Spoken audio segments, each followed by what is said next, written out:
There are names that history remembers, and then there are names that history trembles before. One of those names is Omar bin Khattab, a warrior of unmatched strength, a leader of unshakable justice, a man whose faith transformed the world. Before Islam, Arabia was a land of chaos. The strong ruled over the weak.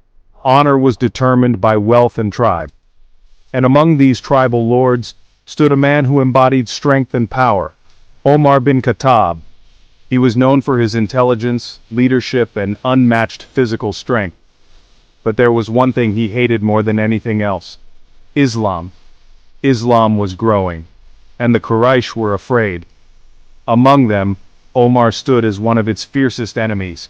He saw Islam as a threat to his people's traditions and honor. He was so determined to end Islam that one day he made a deadly decision. He grabbed his sword and marched toward the Prophet to kill him. On his way, a man stopped him and said, "Omar, before you go after Muhammad, shouldn't you deal with your own family first?" Confused, Omar asked, "What do you mean?" The man replied, "Your sister Fatima and her husband have accepted Islam." Omar stormed into her house. In his anger, he struck his sister. But then something stopped him. He saw blood on her face, and yet she refused to deny her faith. Shaken, Omar demanded to hear the Quran. And when he read the verses of Surah Taha, something broke inside him. His heart, once filled with hatred, now trembled with realization. And in that moment, the strongest enemy of Islam became its greatest defender. Unlike others who accepted Islam in secret, Omar stood in front of the Quraysh and declared, "Whoever wants his mother to lose her son, let him stop me from praying at the Kaaba." After Abu Bakr passed away, the Muslims turned to one man, Omar bin Khattab. He ruled not with wealth, but with justice. And under his leadership, Islam spread like never before. But despite ruling over half the world, he lived like a common man. One night he carried flour on his back for a hungry family.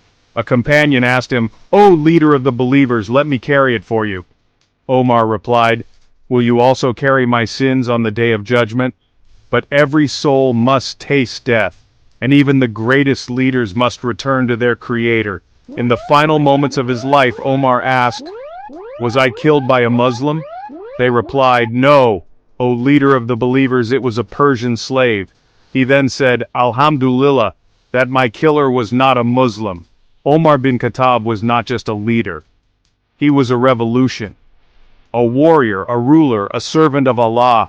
And even today, his legacy still shapes the Muslim world. If this story inspired you, share it. Let the world know the legend of Omar bin Khattab. And don't forget to like, comment, and subscribe for more powerful Islamic content.